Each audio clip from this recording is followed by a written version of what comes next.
lo que se viene en este episodio. Seguimos todavía muy enfocados en que hay que enseñar a los estudiantes conocimientos, que se aprendan cosas o que dominen habilidades, cuando rápidamente ya hay evidencias muy claras de que eso lo van a ocupar las máquinas. Seamos mejor humanos. Porque aunque nosotros ya nacimos con esta tecnología, ya hemos estado usando varias aplicaciones y todo, no tenemos aún el conocimiento de hasta qué punto puede llegar. Creo que la experiencia vale mucho más que la habilidad. Por eso se cobra, ¿no? En lugar de esperar el futuro, nosotros queremos construirlo. Laboratorio de Futuro, un podcast de Lab 593. Hola, ¿qué tal? ¿Cómo están? Bienvenidos a Laboratorio del Futuro, un podcast de Lab 593. Un lugar en donde vamos a abrir un espacio para conversación, en las cuales vamos a hablar de un montón de temas súper interesantes, de los cuales van a salir conclusiones que tal vez no te esperarías o que tal vez no saldrían en una conversación en un día normal. Ella es Cayetana, tú eres Claudia y yo soy Matías. Y aquí los jóvenes tenemos un momento en donde podemos conversar, hablar sobre el futuro del país. Y hoy queremos entender cómo nos vamos a preparar para un futuro que todavía no existe. Además nos encontramos en la institución Genoveva Germán en Machachi. Y nuestra invitada especial es Claudia Tovar. Ella es educadora, innovadora, consultora y pionera en transformaciones educativas y tecnológicas. Su trabajo para nosotros nos inspira a nosotros a pensar sobre el futuro. Bueno, ya sin darle mucha vuelta más, Claudia, te tengo una pregunta preparada para abrir la conversación. Si es que el futuro no llega, ¿no? Obviamente, pero si el trabajo del futuro no sabemos cuál va a ser, entonces, ¿cómo nos podemos preparar como jóvenes para estar listos para cuando llegue ese futuro? Creo que es una súper interesante pregunta, porque creo que hay muchas cosas inciertas que no sabemos acerca del futuro, pero hay algunas cosas que ya nos están dando algunas luces súper interesantes de lo que sí sabemos y quizás no queremos enfrentar. Hay una frase que a mí me encanta que dice, no es que no sabemos qué hacer, es que a veces no hacemos lo que sabemos. Y una cosa que sabemos es que las máquinas siempre van a ser mejores máquinas que nosotros. Estamos viendo con velocidad cómo la inteligencia artificial está suplantando trabajos, capacidades, conocimientos a una velocidad que no nos podemos imaginar. Pero lo que sabemos es que las máquinas aún todavía no son tan buenas humanas como nosotros. Entonces si ya sabemos que somos mejores humanos que las máquinas, quizás el futuro sería más en la formación humana que en la formación técnica. Pero seguimos todavía muy enfocados en que hay que enseñar a los estudiantes conocimientos, que se aprendan cosas o que dominen habilidades, cuando rápidamente ya hay evidencias muy claras de que eso lo van a ocupar las máquinas. Seamos mejor humanos. ¿Y qué piensas tú sobre las carreras que tenemos que escoger nosotros para estudiar en el futuro? ¿Cómo habrán cambios en ellas que tendremos que adaptarnos o capaz se van a eliminar por completo? O sea, el concepto de carreras en sí universitarias se crearon hace más de un siglo, pensando en las condiciones que vivíamos hace más de un siglo. Entonces, obviamente, en la revolución industrial se necesitaban carreras muy técnicas, muy específicas, que requerían de 4 años de formación, o 5, o si era medicina un poco más, para estar preparados para esos desafíos en donde no tenías en la mano un celular que te daba toda la información al momento.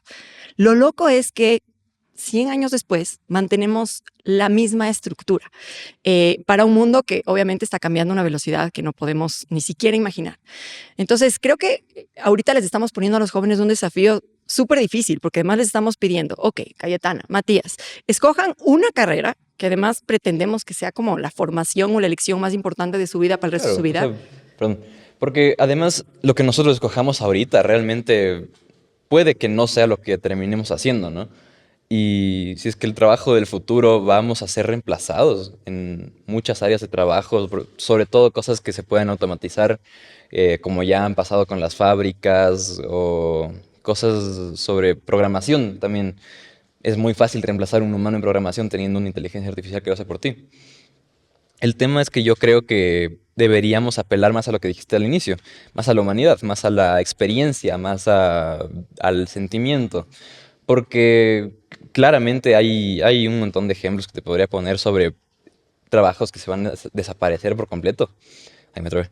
Pero el tema es que yo opino que los trabajos que realmente van a prevalecer, así se dice. Bueno, los que van a prevalecer van a ser los que apelan más al sentimiento. Ponte en mi área, yo creo que sí te venía contando en el carro, yo soy tatuador, yo tatúo.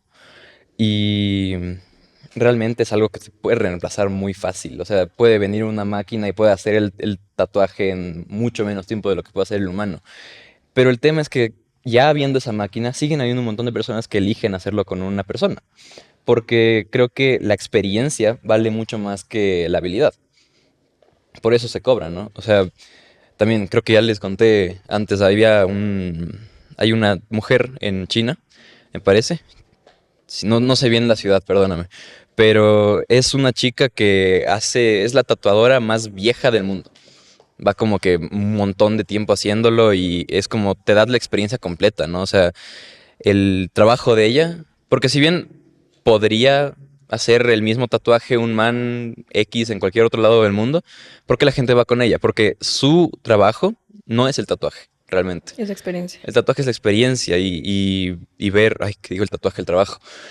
Porque tienes que viajar como que mucho, mucho tiempo, tienes que encontrar la casa de la señora, tienes que viajar al estudio de la señora para que te haga el stick and poke y es realmente toda esa experiencia lo que te vende. Ah, y aparte no es con máquina. Aparte no es con máquina, ajá, la mano lo hace desde... Con la hojita, ajá, como así. hacían antes, así. Ah, ok. Y entonces eso es lo que yo creo que más influye en el hecho de que sigan yendo donde ella. Que no es la habilidad lo que la caracteriza. Porque la habilidad, el mismo tatuaje que hace ella te la puede hacer cualquier salamín en cualquier lado. El tema es cómo lo hace, en dónde lo hace, la experiencia que te da, el sentimiento que te da. Y creo que eso tal vez sí es algo muy de nicho, pero igual y en el futuro eso es lo que sobrevive, ¿no? Es súper interesante porque como que vemos estas nuevas tendencias de lo que le valora a la gente. O sea, como que nos estamos alejando de esta como forma de recibir cosas industrializadas y valoramos las cosas más personalizadas, artesanales, las cosas que te dan esas experiencias que quizás son desconectadas de las cosas tecnológicas. Pero una de las cosas que te decía de la elección de la carrera es que además somos seres súper cambiantes. Entonces, pretender que a los 18 años ustedes quizás tengan clarísimo quiénes son y quiénes van a ser por el resto de la vida es poco probable. Y aparte eso es súper irónico, porque mucha gente nos ve a los 18 años y ya nos hacen escoger nuestro futuro, que eso vamos a hacer, pero después nos dicen, solo tienes 18 años, no puedes decidir como que en bastantes cosas. Entonces ahí también viene esa pelea de no saber qué hacer y más ahorita como que del futuro, que ya no tenemos ni siquiera la idea aún de cómo va a seguir aumentando la tecnología para nosotros. Porque aunque nosotros ya nacimos con esta tecnología, ya hemos estado usando varias aplicaciones y todo, no tenemos aún el conocimiento de hasta qué punto puede llegar esta tecnología. Pero hay la destreza más clave, más que aprender una cosa específica o una carrera específica, es la habilidad de aprender, saber que ya no es una carrera universitaria, es una decisión de por vida de estar constantemente actualizándonos a los nuevos desafíos, que todavía no sabemos cuáles van a ser. Entonces, quizás incluso la forma en cómo nosotros pensamos las universidades, que son estas instituciones donde vas 4 años, te preparas y tiene un comienzo y un fin, sea quizás una suscripción de por vida, en donde constantemente estás actualizando, adaptándote a primero tu nueva versión de ti mismo, porque vas cambiando tus intereses y el mundo va cambiando en las demandas. Entonces, en el ejemplo del tatuador que pusiste, Mati, un tatuador obviamente se prepara en ciertas destrezas artísticas, de la parte técnica de la máquina, incluso hay otras carreras que salen a través de los tatuadores, de los diferentes tipos de tintas, pero eso va a requerir que tú continúes buscando, en el ejemplo que pusiste, del nicho, de que capaz que ya no eres tatuador, eres creador de una experiencia de tatuaje que queda grabada en el recuerdo y no solamente en la piel. Y eso requiere que tú aprendas psicología, aprendas de turismo, aprendas de servicio al cliente. Y entonces nos vamos como metiendo en carreras mucho más líquidas, fluidas, que interactúan entre sí y ya no es la carrera con la que te graduaste, sino son varias. No, lo que te quería preguntar, porque yo estuve investigando un poco sobre ti y sobre tu trabajo antes de esto, y con lo que dijiste me resonó mucho algo, uno de tus proyectos. Creo que se llama Shift Academy, que es, corrígeme si es que estoy mal, ¿no? Pero al menos como yo lo entendí por la página que leí, es como en base a una formación para docentes, algo así. Esto es lo correcto. Sí. ¿Cómo, o sea, crees que deberían implementar en esa academia este proyecto tuyo o están planeando implementar nuevas formas de enseñar sobre IA? Porque creo que va a ser muy importante en el futuro que nos enseñen a usar esto a nuestro favor y no que sea en contra nuestro. Sí, Shift es un proyecto que nació justo con la idea de decir, estamos atrasados como profesores universitarios en adaptarnos a los nuevos desafíos que conlleva la educación universitaria y que los estudiantes necesitan aprender rápidamente sobre el uso de la inteligencia artificial, sobre la ética, sobre quiénes son y cuál es su rol realmente en la sociedad. Entonces, Shift, la idea era entrenar a profesores a reflexionar cosas que capaz ellos no vivieron cuando eran jóvenes y todavía sus carreras eran muy relevantes. Entonces, ese proceso de aprendizaje requería justo como la tecla Shift, de hacer un cambio y de buscar atajos para ver cómo podemos ser más relevantes. Y yo creo que el propósito fundamental de Shift era decir, hay una necesidad profunda de que todos cambiemos el chip acerca de lo que va a ser el trabajo, de lo que va a ser la educación y de lo que va a ser el tiempo a futuro. Porque el tiempo ha sido lo que ha determinado tantas cosas. O sea, yo tengo tantos años de experiencia en este trabajo. Yo estudié tantos años para prepararme. El tiempo era casi que una métrica de medir muchas cosas en nuestras vidas. Y el tiempo va a ser muy, muy relativo porque la inteligencia artificial está cambiando el valor del tiempo. El tiempo que te demoras ahora escribiendo un email, haciendo un reporte, leyendo un libro y sacando conclusiones, es completamente relativo ahora. Entonces, si eso ya no es en tiempo, tu preparación, ¿será que necesita 4 años? ¿O qué es lo que tenemos que complementar en esa educación? Esas experiencias, esas pasantías, esas vivencias que van a ser los valores agregados que ya no está dando todo el tiempo que usábamos para aprender. Entonces, creo que el tiempo es una variable súper interesante que me invita a pensar sobre inteligencia artificial, sobre los horarios que vamos a tener, sobre cómo eso va a determinar quizás incluso los salarios. ¿Cómo ahora determinas un salario? Antes del tiempo determina a veces salario. Tienes tiempo completo, tienes tiempo parcial. Con la inteligencia artificial ese tiempo, ¿cómo se transforma? Me parece súper chévere eso de incentivar más a que sigan con las formas tradicionales de aprender, como puede ser la lectura, que la incentivación a la lectura es súper importante para el crecimiento de alguien. Pero quisiera saber, o sea, al menos tú que supongo que también trabajas un montón con ellos, ¿cómo ves que ellos se estén adaptando a la tecnología? ¿Crees que se están adaptando de forma correcta desde esa edad? Porque al menos a nosotros no nos adaptaron y no estamos educados en esto y muchos somos unos ignorantes en inteligencia artificial, así nos toca todos los días usarla. Entonces tal vez sería interesante ver cómo en el futuro, cómo a partir de ahora en adelante sería bueno educar a los niños para que puedan transformar estas herramientas a su favor. Primero, el que te diga que es un experto en inteligencia artificial es mentira. O sea, existe tan poco tiempo con el uso que incluso las personas que lo desarrollan se sienten novatos en el proceso. Podemos saber de código y de lenguajes de LLM, pero realmente el potencial todavía es tan nuevo que nadie es realmente experto todavía. Entonces, está bien que estemos en pañales. Yo creo que esa es la curiosidad y esa es la actitud que debemos tener hacia la inteligencia artificial. Es mucha curiosidad de entender el potencial. Y es ese fino balance, ese delgado balance entre volver a cosas absolutamente análogas, y es volver a los libros, volver a la escritura, volver al papel, volver a aprender a vivir desconectados, porque la sobreestimulación tecnológica va a estar presente para su generación y las generaciones que vienen. Entonces, pero al mismo tiempo les tenemos que preparar para ser lo más éticos y lo más recursivos utilizando esa tecnología. Entonces, creo que a la educación le toca un desafío muy grande buscando ese balance, porque no podemos decir, creemos un colegio sin tecnología y obviamente esos niños tendrán una desventaja de no saber enfrentarse al uso de inteligencia artificial o nuevas tecnologías que les permitirán buscar estos trabajos del futuro. Pero yo sí creo que el valor de también aprender a vivir desconectados va a tener muchas ventajas. Estamos viendo ya en turismo, por ejemplo, que la gente está buscando cada vez más estas experiencias con desconexión, o sea, donde el Wi-Fi ya no es el valor agregado, sino que te quiten el Wi-Fi, es el valor agregado.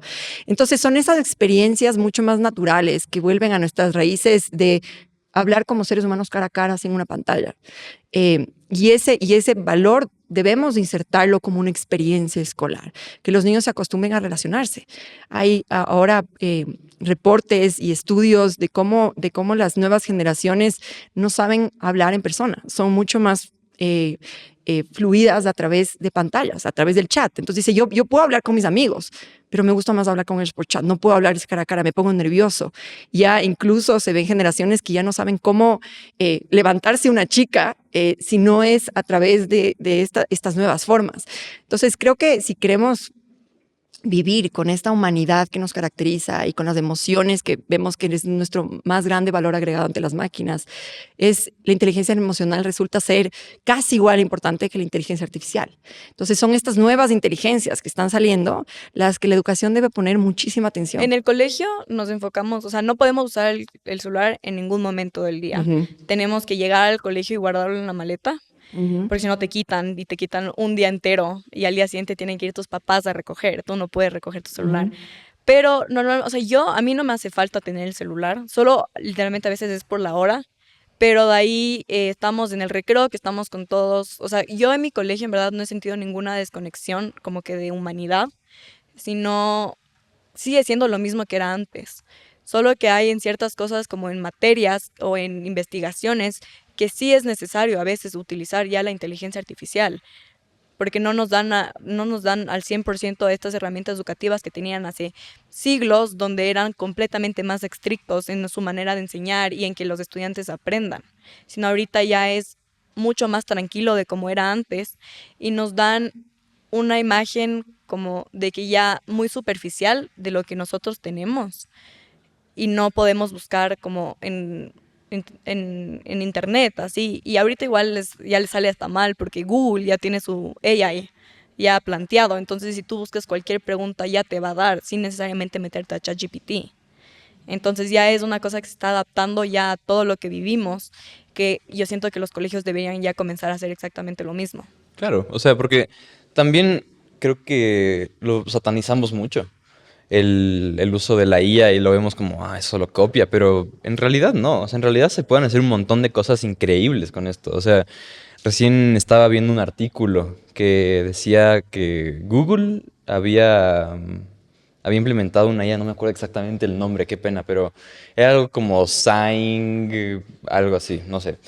Pero se trataba de una IA que traducía lenguaje de señas o que traducía palabras al lenguaje de señas. Entonces iba de los dos lados y me parece que es algo impresionante lo que se puede hacer con esto, porque si bien sí puede ser un arma de doble filo, ¿no? La inteligencia artificial puede afectar de manera muy negativa en muchas cosas, así como de manera muy positiva como en esto. O sea, ahora antes de venir acá, mi mamá me estaba contando que ella tiene un paciente que, nada, él mantiene un montón de ansiedad y esas cosas, y como que le costaba mucho estar ahí con los compañeros y estaba un poco muy atrasado, y que gracias a muchas inteligencias artificiales, como creo que, ¿cuál me había dicho? Digamos, por ejemplo, ChatGPT, no es que se usan de forma como para copiar o para facilitar el trabajo, sino que te puede igualar un montón, te puede ayudar, te explica cosas de manera diferente para que tú mismo la puedas entender. Entonces, me parece que puede ser una herramienta impresionante para un montón de cosas que tal vez antes no habían. Puede redefinir lo que nosotros asumimos y pensamos como discapacidad. O sea, las discapacidades estaban asociadas obviamente a tener una menor capacidad o no tener la capacidad de hacer algo. Por ejemplo, las personas que no pueden oír o que no pueden ver, de pronto la tecnología viene a ser este recurso increíble que les permite ya no tener esa limitación. Entonces, en su trabajo, antes, obviamente, el costo que significaba traducir obras literarias o contenidos a braille era costosísimo. Ahora, de forma inmediata, eso puede ser traducido a audio y la persona que no es visual puede tener acceso a toda la información sin que haya ninguna adaptación curricular. Definitivamente, la tecnología tiene un rol impresionante en la discapacidad que a futuro va a cambiar la mirada de que una persona que antes tenía una discapacidad auditiva y tenía una limitación para trabajar o para asistir al colegio, esa discapacidad no existe gracias a la tecnología. Entonces, nos está enseñando mucho que obviamente es una herramienta, como cualquier herramienta. Un cuchillo puede servir para cortar alimentos y para alimentar a una familia o para matar a alguien. Entonces, de la misma forma, la inteligencia artificial es nada más que un arma, es como el propósito que nosotros lo utilizamos. Pero tenemos una responsabilidad enorme con la juventud de enseñar tanto las amenazas como las potencialidades de esta herramienta para que obviamente en la medida de lo posible siempre se usa para el bien. Porque también hay una cosa que hay que decir acerca de la inteligencia artificial, que tiene mucho potencial de ampliar brechas de desigualdad. La gente que tiene acceso a la inteligencia artificial y la gente que no tiene acceso a la inteligencia artificial solamente crea brechas inmensas de acceso a oportunidades, a dinero, a trabajo, y eso es lo que menos queremos en nuestra sociedad.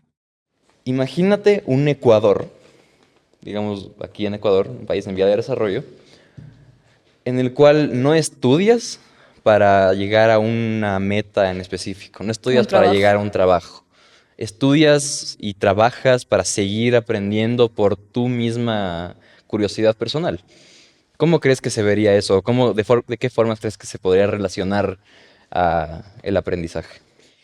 Hay algo que es muy natural a los seres humanos y es el aprendizaje. Nosotros estamos programados para aprender. Es nuestra herramienta de supervivencia más importante y por eso es que las ciencias cognitivas lo que hacen es estudiar cómo nosotros naturalmente estamos programados para imitar, para observar y para aprender. ¿Qué es lo que pasa? Ahorita tu pregunta me lleva a pensar, esa es la vida de un niño. Un niño cuando está aprendiendo cómo funcionan las cosas, está haciendo miles de preguntas a su alrededor, no está aprendiendo porque le dices, a ver, aprender cómo se engrana un tornillo va a ser importante porque cuando algún día se te dañe una mesa. No, el niño lo está haciendo por una curiosidad innata de decir causa y efecto. Yo quiero aprender sobre el mundo, quiero hacer sentido de lo que me rodea. Lo que pasa es que estos niños, con esta curiosidad inmensa de aprender las cosas por lo que me interesa, por lo que me nace, por lo que hay estas ganas de descubrir el mundo, es coartada con la educación. Entonces hay una frase de justo Albert Einstein que dice, yo siempre he aprendido, solo detuve mi educación cuando fui a la escuela. Y es curioso, porque a veces la escuela, con la más bondadosa intención, lo que hace es decir, ¿sabes qué? Lo que a ti te interesa no me importa. Ahorita es importante aprender matemáticas. Enfoquémonos en las matemáticas. ¿Cuántos de nosotros no fuimos estudiantes y dijimos, ¿para qué me sirve esto? O sea, lo que menos me interesa ahorita es aprender sobre esto. Capaz a futuro te da ganas de aprender eso porque estás en una etapa de tu vida donde realmente eso hizo sentido. Pero la educación en sí ha sido programada para romper una curiosidad innata y hacerte decir, no me gusta aprender, porque relaciones aprender con esa fricción de la matemática, por ejemplo, o la fricción de tomar un examen. Pero ese mundo que me invitas a imaginar es más bien cómo cultivamos la forma más natural de los seres humanos de mantener esa curiosidad y asombro, que es la que nos ha permitido descubrir los avances científicos más importantes del tiempo. Esos avances no se dieron en una clase estructurada, se dieron en un laboratorio con mucha libertad de aprender lo que me interesa. Entonces, ¿cómo me imagino ese Ecuador? Me imagino ese Ecuador que se atreve a crear una educación muy diferente, donde cultiva esa curiosidad. Y sí, hay un riesgo de que quizás si a Matías nunca le interesa aprender matemáticas, digo, ¿en qué momento le meto esta destreza importante? Porque obviamente la aritmética y el lenguaje son súper importantes. Es darles oportunidades para que el Matías se dé cuenta, ay, es que si no sé calcular, por más de que me interese mucho construir, voy a tener que calcular para poder construir mejor. Entonces, de pronto hay una necesidad de aprender eso, no porque fue impuesto, sino porque en ti Claro, nace o la sea, necesidad. eventualmente con el paso de la vida vas aprendiendo lo que tienes que aprender y lo que te es realmente necesario. Ponte, si es que hubiera sido por mí, no hubiera aprendido a sumar hasta hace más o menos 5 años. Te lo pongo así. Y si hubiera aprendido sin que nadie me enseñara, hubiera sido por una necesidad natural. Como, no sé, irte al súper y tu mamá te manda a hacer compras y tienes que sumar y entonces si no aprendiste a sumar, te jodiste. El tema es que yo opino que tal vez deberíamos, sí, hacer lo que dices tú, pero metiéndole un poquito más de... Chuta, no sé cómo decirlo, aguanta. Tal vez enfocándonos en ver cómo a ellos, cómo podemos implementar, cómo les va a servir esto en la vida, pero también dándole un poquito de estructura. Porque sí, tal vez si es que les botas al mundo y con todas estas nuevas posibilidades que se abren con la tecnología, hay algo que es mucha libertad y puede no ser bueno, así como puede ser buenísimo. Y creo que eso es algo en lo que nos tenemos que fijar más al enseñar a los niños. Por ejemplo, yo sé que tú tienes hijos que están en el colegio, ¿qué? Sí. Entonces te quería preguntar, cuando tú eras pequeña y tus padres tuvieron la conversación típica de papás de qué quieres hacer con tu vida de grande, ¿crees que esa conversación ha cambiado? ¿Crees que esa es la misma conversación que vas a tener que tener tú con tus hijos? Yo creo que definitivamente no. Yo creo que cuando yo elegí una carrera, sí elegí esa carrera que uno dice va a ser como mi identidad por el resto de mi vida y eso es lo que soy. creo que, y yo sí siento que me he mantenido en esa carrera de una u otra forma. Lo que pasa es que la educación tiene esta bondad tan increíble que no solamente es en el aula, sino cuando no estamos aprendiendo. La educación se aplica a todas las profesiones, entonces siento que fui afortunada, pero si hubiera elegido otra carrera quizás no podía haber dicho lo mismo. Pero ahora la conversación que tendría con mis hijos fuera más bien es, ¿por dónde quieres empezar? Porque vas a vivir tantas vidas. O sea, hoy seguramente puedes empezar con artes liberales, puedes empezar con leyes, puedes empezar con... Pero saber que eso va a ser una entrada de una cena que vas a vivir, que va a tener tantos platos, que va a tener tantas experiencias, y en unas vas a navegarlas por mucho tiempo, unas serán muy cortas porque no, esto no es para mí, y van a complementarse entre sí. Creo que esa idea de que antes te preparabas para vivir una vida, yo soy abogado y me he dedicado toda mi vida a esto, ya cambió. Y ahora estamos como cambiando y moviéndonos hacia diferentes decisiones de vida que va a requerir que como adultos nosotros también entendamos que no es una decisión de vida, es una decisión de aceptar esos cambios que vamos a tener como seres humanos, porque está pasando demasiado rápido las necesidades. Y creo que hay que dejar de satanizar también la tecnología. Creo que mientras más le damos esta importancia de miedo, creo que más generamos un bloqueo de no entender que también está aquí como ha generado miedo muchas otras cosas en nuestra humanidad. Yo hice justo una publicación de cómo con cada uno de los hitos tecnológicos, desde la calculadora, después la televisión, después el internet, en todo momento los headlines de estos grandes medios era como, ahora sí es el fin de la humanidad, porque la televisión va a acabar con la creatividad y la calculadora va a acabar con la inteligencia humana. Y es como, no cambió tanto. Obviamente estamos viendo una tecnología como es la inteligencia artificial que es absolutamente increíble, que parece una película de sci-fi, pero también es por el miedo que nos provoca la incertidumbre que nosotros mismos como seres humanos también debemos dar el crédito que lo vamos a saber navegar y vamos a saber buscar las bondades y la ética para hacernos más fuertes, para ayudar en la salud. O sea, lo que está haciendo esto para diagnósticos tempranos, para apoyo a personas con discapacidad, para tener terapias que no podrían nunca acceder si fuera con un terapista de carne y hueso. Estamos hablando que esto potencialmente podría democratizar la educación y la salud para tantas personas en el mundo. Entonces, si lo vemos de ese lado, suena muy emocionante el futuro. Es cómo nos queremos contar esa historia. Y además también, como estábamos también hablando de las carreras y todo eso, yo el otro día tuve una conversación con mi papá y él está estudiando ahorita como gestión de deportes y es una carrera así súper interesante. Y me contó que ahorita el deporte en sí, cualquier deporte, es muy difícil que sea reemplazado por la inteligencia artificial porque, digamos, a futbolistas, tú no le vas a poner a un robot jugando fútbol. Eso no te va a causar, o sea, a nosotros independientemente, no nos va a causar ninguna emoción de que si eres de Argentina, verle a Messi en la cancha, ¿me entiendes? Pero que la inteligencia artificial ha creado en bastantes equipos un chip donde los jugadores juegan con ese chip, como que no les molestan absolutamente nada, pero les miden todo, les miden cómo corren, sus capacidades, cuántos pasos dieron, cuántas patadas dieron, si se cansaron o sea, en qué tiempo se cansaron y en qué tiempo no.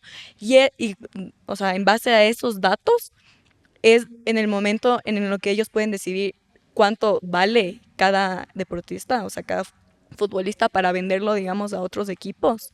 Entonces, en esa parte siento que la inteligencia artificial puede ser demasiado útil porque se nota que no puede reemplazar este sentimiento de la humanidad que tenemos, sino solo apoyar y ver las capacidades que ellos tienen. Claro, y ahí entra lo que estábamos hablando antes, ¿no? Que tal vez el trabajo del futuro es la experiencia. Porque exacto, el gol te lo mete el robot también, ¿sabes? O sea, el robot también puede correr. Pero ves un robot correr y meter un gol y te emocionas tanto como cuando Ener metió, no sé de fútbol, la verdad, pero ese es el tema, como que realmente va ese valor humano, la emoción de tu patria, la emoción de ver a la gente ahí corriendo, y creo que eso es algo que no se puede replicar así sea por prácticamente, sí se podría. Supongo que un robot también puede meter el gol, como ya te dije antes, pero No se va a ya te sentir digo, igual. no se va a sentir igual. Exacto. Y creo que eso es irreemplazable. Nosotros tenemos una sorpresa especial para ti y te quería mostrar esta foto. ¿Le puedes pasarme? Sí. Y ya, entonces esa foto sabemos que eres tú y quería saber, cuéntanos quiénes son las personas que están a tu alrededor y si ellas influyeron algo en la persona que te convertiste tú ahorita o no. Qué chistoso. Esa foto es mi fiesta de cumpleaños de 1 año. Mi mamá me está marcando y la persona que está al lado es mi abuelo, y le decíamos Papayoye, Jorge Villagómez. Y qué chistoso porque es una memoria construida. Mi mamá dice que yo nunca fui de buen comer. Yo siempre comí pésimo y me le costaba muchísimo. Y yo tuve lactancia materna exclusiva hasta 1 año porque no probaba bocado de nada sólido. Y mi mamá en ese día decidió dejarme de dar el seno y dejó de darme lactancia materna. En tu cumpleaños. En mi cumpleaños. Dije, como que se acabó, cumpliste 1 año, nunca más. Pues estaba agotada, imagínate, no comía nada más. Sí. Y veo como miles de recuerdos construidos de esa foto. Pero lo que veo es muchísimo apoyo, una red de apoyo familiar, un legado, lo afortunada que he sido de estar rodeada de tanto cariño, que no es la norma para muchos niños que crecen en otras situaciones. Qué lindo recuerdo. Qué bueno. Y ahora, también te traje a alguien. A esta persona. A esta persona. ¿Cuántos años tienes aquí? Yo creo que ahí tenía que unos 10, 11. 10, 11. A los 10, 11 años, ¿cuál era tu expectativa de la vida? ¿Qué pensabas que iba a ser tu futuro? ¿Estabas bien? ¿Acertaste? No, Nada que o ver. sea, yo hay confesiones. Yo creciendo era una niña súper insegura. Yo era una niña que tuve muchos conflictos con amigas, con profesores. Yo tenía este miedo profundo, no sé por qué, de que siempre me iba a jalar el año, de que yo era tonta, de que de verdad no podía y como Te que alguien se iba a dar cuenta de que yo era una tonta. El famoso síndrome del impostor. No lo sabía que se llamaba así en ese momento. Ahí estoy puesta, la camiseta que estoy puesta ahí es una camiseta de un equipo de fútbol, de un campeonato, de un club. Y yo tampoco me sentía, hasta ahora no me siento tan buena en los deportes, pero era una niña que si yo le invito a esa Claudia a decir dónde ha llegado y que esa tonta tiene un PhD en educación y que esa tonta da charlas y que publica, creo que no se la creería. Y yo creo que si veo atrás... Yo me dudaba mucho y a pesar de que tuve todo ese cariño,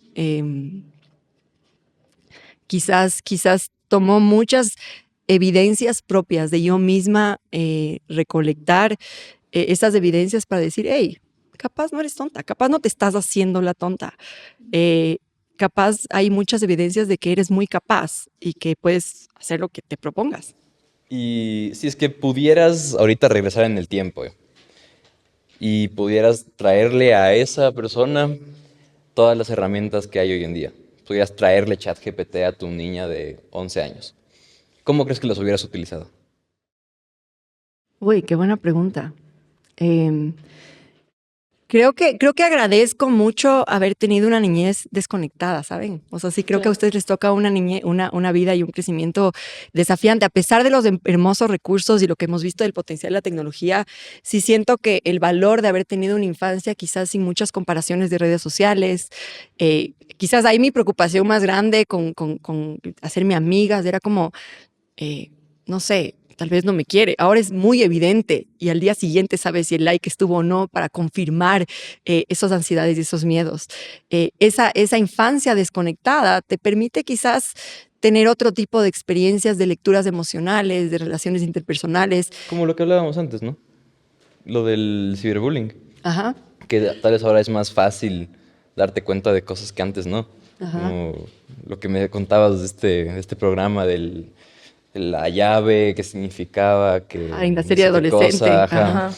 Tal vez eso es algo que, o sea, el bloqueo de esas cosas, no sé si bloqueo es la palabra, pero tal vez el buen manejo de esas habilidades que tiene la gente para comunicarse contigo, Tal vez eso crees que lo deberíamos controlar un poco mejor de lo que se está controlando hoy en día con los niños, al menos. Porque yo, en mi caso, o sea, no recuerdo si es que me pusieron muchos límites de internet cuando era chiquito. Seguramente sí, seguramente, y no me estoy acordando, pero al menos yo creo que si es que de chiquito hubiera tenido las herramientas que hay hoy en día, chuta, o sea, las hubiera usado pésimamente. Si es que no hubiera tenido, ¿cómo se dice? Em, O sea, Apoyo de mis padres las y... limitaciones. Ajá, las limitaciones, porque, no sé, tú tenías internet de chiquita, tenías internet de chiquita, Sí, pero yo no lo usaba tanto, ¿no? o sea, a mí no me interesaba, yo me acuerdo, a mí me dieron mi primer celular, pero no porque yo quería, sino porque mi hermana les dijo a mis papás, porque justo estábamos en el día así, haciendo la carta para hacer la carta de Navidad, y yo dije que iba a poner un celular, pero al final nunca puse porque dije, no, ahorita no quiero, o sea, no me llamaba la atención, y luego mi hermana, ella escribió en mi carta celular, y por eso me dieron, pero, o sea, sí le agradezco, porque sí pasé, o sea, era muy divertido jugar en celular, pero solo lo veía como juegos, o sea, no, ni lo usé tanto. Mm. Ya cuando fui creciendo, ya cuando fue pandemia, en cambio en pandemia, ahí fue cuando todo este nivel de tecnología y de redes sociales subieron, pero como bomba. Ahí fue cuando dije, sí quiero usar como que las redes sociales, meterme más en eso. Pero yo también tuve bastantes limitaciones igual, o sea, sí me prohibían usar, digamos, no puedes bajarte esta red social hasta que no cumplas los 13 años, esas cosas así, sí. Creo que yo justo estoy en esa edad, tengo un hijo de 13, que Ujú. estamos como en ese cambio de quizás esa duda de ¿será que le damos celular? ¿Será que no? Creo que como padres tenemos una gran responsabilidad de haber vivido dos generaciones que sí tuvieron una infancia súper diferente, que no basta con decir, uy, qué miedo, yo le limito o yo le prohíbo, sino con realmente empaparnos con la realidad de que viven. Y por eso creo que la serie Adolescencia que hablamos antes causó tanto impacto en tantos adultos, porque decían, Claro. uff, ni me imaginaba. O sea, le ves al comienzo a un niño tan inocente, que se le ve tan chiquito, y después dices lo que estuvo expuesto sin acompañamiento. Y esas Ujú. confesiones de la mamá diciendo, sí, había muchas noches que se quedaba hasta tardísimo con la puerta cerrada y yo sabía que estaba en la computadora, pero no pensé que era tan grave. O los Eh, posts de Instagram, o sea, que, o sea, si vieron bien la serie, Ajá. que eran de mujeres como que semidesnudas, Ajá. como que ese tipo de información también pueden llegar a niños de tan temprana edad, que Y es siempre hay señales, algo o sea, muy... hay señales que creo que como adultos podemos decidir no ver, pero creo que sí es una responsabilidad empezarnos a meter, por lo menos para entender ese mundo y quizás prohibir nunca va a ser la solución, porque lo único que vamos a quizás es en esta época adolescente donde lo único que quieres es explorar esos límites, Ajá, no exacto. es la manera, pero sí tenemos una responsabilidad grande de entender cómo es este relacionamiento, cuáles son los peligros, la huella digital que están dejando nuestros hijos y no se dan cuenta, qué es lo que están proyectando al mundo y cómo esa huella digital se queda para siempre ahí. Yo agradezco haber crecido en una adolescencia donde no había muchas cámaras y no estaba registrado absolutamente todo lo que hicimos. Ustedes ahora están con ese riesgo de que todo el tiempo estamos registrando absolutamente todo lo que vivimos. Entonces sí hay una responsabilidad de limitar, pero no es limitar es el comienzo. Yo creo que acompañar es lo que más deberíamos hacer. Y además yo también pienso que justo a nuestra edad no es tan como una desventaja de estar en esta generación de tecnología, porque nuestra infancia, al final, no tuvimos este nivel de tecnología que existe ahorita, sino tuvimos un nivel de tecnología mucho menos fuerte de la que existe ahora. Entonces, nos pudimos nosotros, más bien, adaptar a las tecnologías. Fuimos viendo la evolución de esta tecnología y por eso ahora, como para nosotros es mucho más fácil tener esta vida llena de estas nuevas actualizaciones y no fue un proceso tan fuerte, digamos, como para ustedes, que nunca habían tenido estas herramientas y solo de un día al otro salieron todas. Entonces yo también creo que esa es una ventaja de nosotros, que podemos vivir esta evolución de paso a paso, no que hayábamos vivido ya de una cuando ya estaba todo implementado. Sí, nos encanta comparar las generaciones pasadas y decir como, no, es que mi generación fue mejor porque esto pasó a mi generación. Pero yo creo que diferente no es ni mejor ni peor. Estábamos adaptándonos y vuelvo a mi conclusión de qué historia nos queremos contar de la inteligencia artificial y cómo nosotros tenemos responsabilidades y roles activos, tanto estudiantes como profesores, como padres de familia. Creo que es una maravillosa herramienta que tenemos que aceptar sus desafíos y enfrentar los miedos y con eso construir potencialmente un mundo mucho más equitativo, que se atreva a solucionar grandes problemas del mundo. También depende de cada persona y cómo vivió, ¿no? En su familia y todo eso, dependiendo de los valores y de las enseñanzas que te dieron. Por ejemplo, a mí sí me encantaría tener una familia, a mí me encantaría estudiar, tener trabajo, tener familia, casarme, pero siento que igual han habido bastantes cambios de cómo era antes, de todo esto de las carreras y eso, porque igual justo yo ayer tuve una conversación con mi tío, o sea, mis 2 tíos y mi mamá, que estábamos hablando de que justo un profesor dijo algo de la inteligencia artificial, que un trabajo estaba usando eso, y yo le estaba explicando a mi mamá, y así, porque yo estaba enojadísima, porque nadie de mi grupo usó eso, la inteligencia artificial.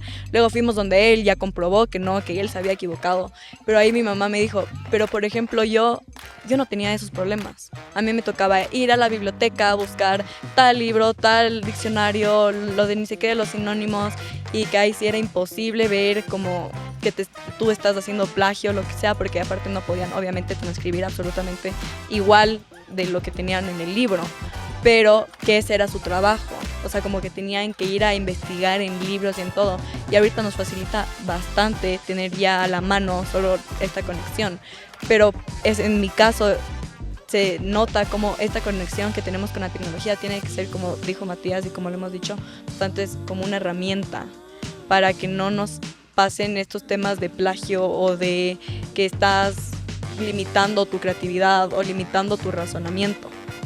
Cachar que ya no somos dueños del futuro, sino que somos dueños del presente y de lo que nosotros hacemos con este presente. Y creo que con esto quiero finalizar y agradecerte un montón por haber venido, por habernos escuchado, por esta chévere conversación, y creo que todos nos llevamos un poquito más de crecimiento, ¿no? Entonces eso, muchísimas gracias. Sí, muchísimas gracias por Claudia. la invitación. Y si esta charla les inspiró a ustedes y quieren saber más, no se olviden de suscribirse para ver los siguientes laboratorios, los episodios de Laboratorio de Futuro Lab 593.